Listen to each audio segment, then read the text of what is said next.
Good morning students, welcome to Softline institute. और आज के इस क्लास में मैं आपको बताने वाली हूँ cost centres and cost categories के बारे में। तो जैसा कि आपको पता ही है कि हमने प्रीवियस वीडियोस में टैली के बाकी बेसिक्स टॉपिक्स कवर किए, बेसिक अकाउंटिंग कवर किया, बिल वाइज डिटेल कवर किया, interest calculation, advance inventory, additional cost detail, batch wise detail. तो उसी का नेक्स्ट टॉपिक ये होने वाला है cost centres and cost categories in Tally, a comprehensive guide. So welcome to this comprehensive guide on understanding and effectively managing cost centres and cost categories in Tally. क्या होती है कॉस्ट सेंटर, कॉस्ट कैटेगरी? अभी मैं आपको ये सारा explain करूंगी। This presentation will equip you with the knowledge to streamline your cost analysis, allocate resources efficiently and make informed financial decisions. तो सबसे पहले हम ये समझते हैं कि कॉस्ट सेंटर होता क्या है, कि कॉस्ट सेंटर क्या होता है। What are cost centres? Cost centres are specific locations. ये एक स्पेसिफिक लोकेशन हो सकता है, ये एक स्पेसिफिक डिपार्टमेंट हो सकता है, या फिर ये एक स्पेसिफिक एक्टिविटी हो सकती है within your organisation responsible for incurring cost. आपकी ऑर्गेनाइजेशन के अंदर जो कॉस्ट इनकर कर रही है, they act as units of accountability. ये एक्ट करते हैं एक अकाउंटेबिलिटी की एक यूनिट के तौर पर for tracking and managing expenses, जिससे कि हम एक्सपेंसेस को ट्रैक कर सके और मैनेज कर सके। By dividing your business into cost centres you gain valuable insights into where your money is being spent and how effectively each unit operates. इससे हम क्या कर सकते हैं, अपना वैल्यूएबल इंसाइट्स को गेन कर सकते हैं। जहां पर हम अपनी मनी स्पेंड कर रहे हैं तो हमें कितना एफिशिएंटली वो चीज़ रिकवर हो रही है।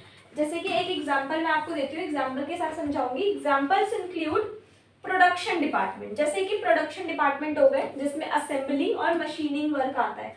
एडमिनिस्ट्रेटिव डिविजन्स हो गई जिसमें ह्यूमन रिसोर्स, फाइनेंस से रिलेटेड डिपार्टमेंट्स आते हैं, और मार्केटिंग डिपार्टमेंट हो गए। एंड इवन स्पेसिफिक प्रोजेक्ट्स, और एक स्पेसिफिक कोई प्रोजेक्ट भी हो सकता है। Tally allows you to define these cost centers based on your organizational structure and reporting requirements. Tally क्या करता है? Tally हमें ये अलाउ करता है ताकि हम कॉस्ट सेंटर्स को डिफाइन कर सकें based on your organisational structure and reporting requirements, ताकि हम रिपोर्टिंग रिक्वायरमेंट्स के अकॉर्डिंग अपने ऑर्गेनाइजेशन के स्ट्रक्चर के अकॉर्डिंग हम एंट्रीज पास कर सकते हैं।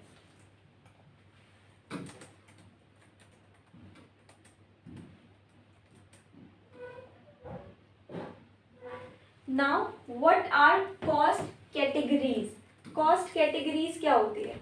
कैटेगराइजिंग कॉस्ट की अगर हम बात करें तो cost categories are classifications used to group similar expenses together. Cost categories वो क्लासिफिकेशन है जिसमें हम सिमिलर एक्सपेंसेस को एक साथ रख सकते हैं। Tally provides a comprehensive set of predefined cost categories. यहाँ पर एक सेट तो होता ही है प्री डिफाइंड कॉस्ट कैटेगरीज का, जिससे कि हम टेलर कर सकते हैं टू स्पेसिफिक नीड्स, अपनी स्पेसिफिक नीड्स के according. For example you can classify cost as direct material. आप जैसे अगर डायरेक्ट मटेरियल है तो उसकी कॉस्ट को स्पेसिफाई कर सकते हो, अगर डायरेक्ट लेबर कॉस्ट है तो उसको स्पेसिफाई कर सकते हो, या फिर डायरेक्ट मैन्युफैक्चरिंग ओवरहेड है या एडमिनिस्ट्रेटिव एक्सपेंसेस है एक्सेट्रा। इस तरह से अलग अलग एक्सपेंसेस को एक एक सेट में ग्रुप में आप रख सकते हो। The power of categorisation, categorisation की पावर की क्या बात होती है? कैटेगराइजिंग कॉस्ट, कॉस्ट को कैटेगराइज करने से क्या होता है, हम इजीली आइडेंटिफाई और इजीली एनालाइज कर सकते हैं ट्रेंड एक्सेस प्रॉफिटेबिलिटी को, एंड मेक इन्फॉर्म्ड डिसीजंस, और इन्फॉर्म्ड डिसीजंस ले सकते हैं रिगार्डिंग रिसोर्स एलोकेशन, ताकि जो रिसोर्सेज है वो किस तरह से एलोकेट करना है। This can be crucial for cost optimisation, ये कॉस्ट ऑप्टिमाइजेशन के लिए क्रूशियल हो सकता है and achieving your financial goal, ताकि हम अपने फाइनेंशियल गोल को इजीली अचीव कर सकें। अब हम बात करते हैं डायरेक्ट कॉस्ट की, tracking direct cost. Direct cost की बात करते हैं तो सबसे पहले है identifying direct cost. Direct cost क्या होती है? Direct cost are expenses directly related to producing goods. ये मैंने आपको लास्ट क्लास में बताया था कि डायरेक्ट कॉस्ट या डायरेक्ट एक्सपेंसेस वो होते हैं जो अगर हम किसी चीज़ को बना रहे हैं, किसी चीज़ का प्रोडक्शन कर रहे हैं, किसी चीज़ की मैन्युफैक्चरिंग कर रहे हैं, या किसी सर्विस को प्रोड्यूस कर रहे हैं, तो उससे रिलेटेड जितनी भी कॉस्ट है वो डायरेक्ट कॉस्ट में आएगी, डायरेक्ट एक्सपेंस में आएगी। जैसे कि रॉ मटेरियल खरीदना, direct labour, and any other cost directly associated with the creation of product और सर्विसेज, और कोई भी कॉस्ट जो डायरेक्टली एसोसिएट हो उस प्रोडक्ट और सर्विसेज को लेकर। इसमें टैली का क्या रोल है? Tally empowers you to track direct cost meticulously by linking them to specific cost centers. This allows you to pinpoint the exact cost of producing each product or services, providing valuable insights into profitability and pricing strategies. इसको थोड़ा ध्यान से समझिए, इसमें tally का क्या role है देखिए। कॉस्ट सेंटर क्या हो गया, जैसे एक प्रोजेक्ट है, ठीक है, इसमें टोटल 4 लोगों ने मिलकर काम किया, सेल्समैन 1, सेल्समैन 2, सेल्समैन 3, सेल्समैन 4। अब इन चारों ने मिलकर 15,000 रुपये कमाए, ठीक है। तो जो कंपनी है, जो एबीसी कंपनी है, उसको ये 15,000 रुपये इन चारों को डिवाइड करना है। तो एक सर्टिफाइड 2 तरीके हो सकते हैं ना, देयर आर 2 वेज। एक तो होता है फिक्स्ड, एक हो गया manual percentage.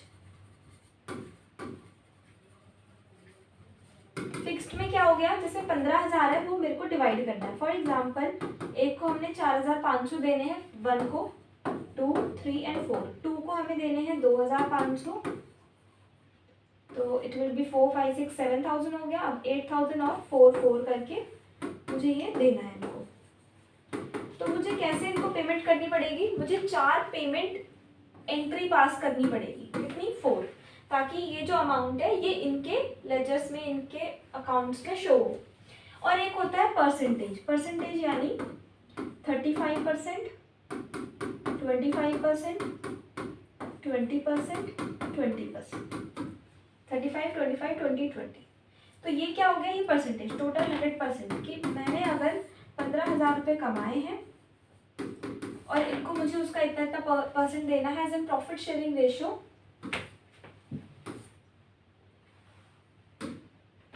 Profit sharing ratio में देना है, तो हम क्या करते हैं, परसेंटेज में डिवाइड कर देते हैं। और जब मैं पेमेंट एंट्री करूंगी तो क्या होगा, वो जो अमाउंट है वो ऑटोमेटिकली इस परसेंट में डिवाइड होके उनके अकाउंट में चला जाएगा। So it is better to, this is far better to pass 4 entries. So you just need to do only single entry in this cost center. So this is the total story of this chapter, cost centers. ठीक है, ये समझ में आ गया। तो ये tally का role है, एलोकेटिंग इनडायरेक्ट कॉस्ट। अब ये इनडायरेक्ट कॉस्ट को किस तरह से एलोकेट करता है, एंड एलोकेट का मतलब होता है डिवाइड, या फिर आप डिस्ट्रीब्यूट भी बोल सकते हो, ठीक है। जैसे अब इसमें हमें क्या क्या सीखना है, हमें समझना है इनडायरेक्ट कॉस्ट होती क्या है, जो कि आपको पहले से पता है। एलोकेशन मेथड्स क्या होते हैं, टैली के क्या टूल्स हैं, और एक्यूरेट एलोकेशन होता भी है या नहीं होता। जैसे indirect cost such as rent, utilities and administrative expenses are not directly related to production but they are necessary for running the business. ऐसे खर्चे इनडायरेक्ट यानी ऐसे खर्चे जो डायरेक्टली उस चीज को प्रोड्यूस करने में तो नहीं लग रहे, बट उनके बिना हम बिजनेस भी नहीं चला सकते। जैसे कि रेंट हो गया, एडमिनिस्ट्रेटिव एक्सपेंसेस हो गए, सैलरीज हो गई, यूटिलिटीज हो गई। Tally allows you to allocate these cost for various cost centre using different methods. अब मेथड्स की बात करें तो एबीसी मेथड है, यानी एक्टिविटी बेस्ड कॉस्टिंग होती है, जिसको जो हमें हेल्प करती है distribute cost more accurately based on actual usage, जो एक्चुअल यूसेज के बेस पर ज़्यादा एक्यूरेटली कॉस्ट को डिवाइड करती है। Accurate allocation is crucial for ensuring the cost centre. Accurate allocation बहुत ज़रूरी है कॉस्ट सेंटर की रिपोर्टिंग करते time, provides a reliable picture of each unit financial performance. इससे हर एक यूनिट की क्लियर पिक्चर, रिलायबल पिक्चर हमें देखने को मिलती है। नेक्स्ट हम देखेंगे cost centre reporting. Cost centre reporting, तो कॉस्ट सेंटर रिपोर्टिंग में हमें बहुत सारे ऑप्शंस मिल जाते हैं, जिसमें डिटेल्ड इनसाइट्स देखने को मिलती है और परफॉर्मेंस का कंपैरिजन भी कर सकते हैं। Cost centre reporting in Tally provides you with comprehensive data on the financial performance of each cost centre. हर एक कॉस्ट सेंटर का आप फाइनेंशियल परफॉर्मेंस देख सकते हो, कॉम्प्रिहेंसिव डेटा मिल जाता है। यू कैन एनालाइज एक्सपेंसेस, हम वहाँ पर एक्सपेंसेस को एनालाइज कर सकते हैं, ट्रेंड्स को आइडेंटिफाई कर सकते हैं और एक्सेस कर सकते हैं efficiency on different departments and activities. बाकी जितने भी डिपार्टमेंट्स हैं और एक्टिविटीज़ हैं उनको हम इजीली क्या कर सकते हैं, efficiently different department identify access कर सकते हैं। परफॉर्मेंस का comparison, this information allows you to compare the performance of different cost centre. अलग अलग कॉस्ट सेंटर्स की परफॉर्मेंस को आप डिफरेंशिएट, कंपैरिजन कर सकते हो, कंपेयर कर सकते हो। You can identify areas for improvement. कौन से एरियाज है जहाँ पर इम्प्रूवमेंट की ज़रूरत है, make data driven decisions regarding resources allocation and cost optimisation. ठीक है, तो ये हमने रिपोर्टिंग की बात कर ली। उसके बाद किस तरह से हम कस्टमाइज कर सकते हैं, कॉस्ट कैटेगरीज को किस तरह से आप कस्टमाइज कर सकते हो। अडेप्टेबिलिटी एक फीचर है इसका, और एक फीचर है industry specific categories.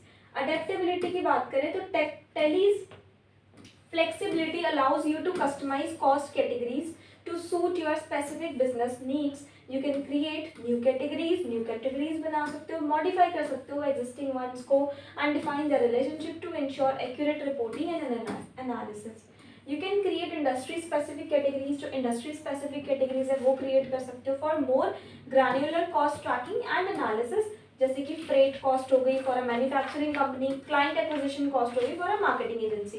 This tailored approach leads to better decision making, जिससे कि आप काफ़ी अच्छे बेटर तरीके से डिसीजन मेकिंग प्रोसेस कर सकते हो। Next we have analysing cost data. अच्छा, अब हमने देखा कि कॉस्ट सेंटर को कैसे करना है, अब कॉस्ट डेटा को हम किस तरह से एनालाइज कर सकते हैं।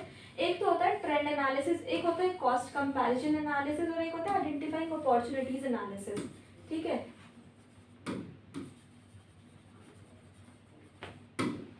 Tally offers powerful tool for analyzing cost data. You can identify trends over time.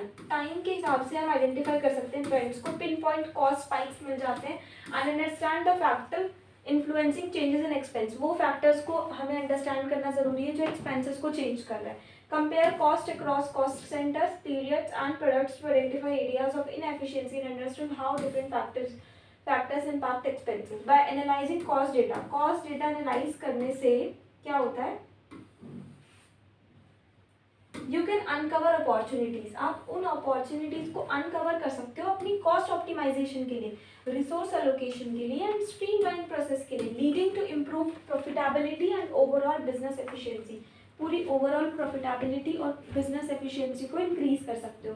And last we have optimising cost management. हम किस तरह से कॉस्ट मैनेजमेंट को ऑप्टिमाइज कर सकते हैं, डेटा ड्रिवन डिसीजन। सबसे पहले तो ये एक डेटा ड्रिवन डिसीजन होता है, टारगेटेड इंप्रूवमेंट्स हम कर सकते हैं, हम एक कॉन्टिन्यूस मॉनिटरिंग कर सकते हैं और सस्टेनेबल कॉस्ट कंट्रोल कर सकते हैं। By leveraging Tally's cost centre and cost category management tools, you can make data driven decisions for optimising cost, identify areas for improvement, target specific cost center, and implement strategies for continuous monitoring and sustainable cost control. So this proactive approach will drive profitability, ensure financial stability, and empower your business to thrive. So I hope आपको cost center समझ में आ गया होगा क्या होता है। इस example को थोड़ा माइंड में रखिएगा ताकि आप इजीली इन लैंग्वेज को अच्छे से समझ पाओ। So thank you so much.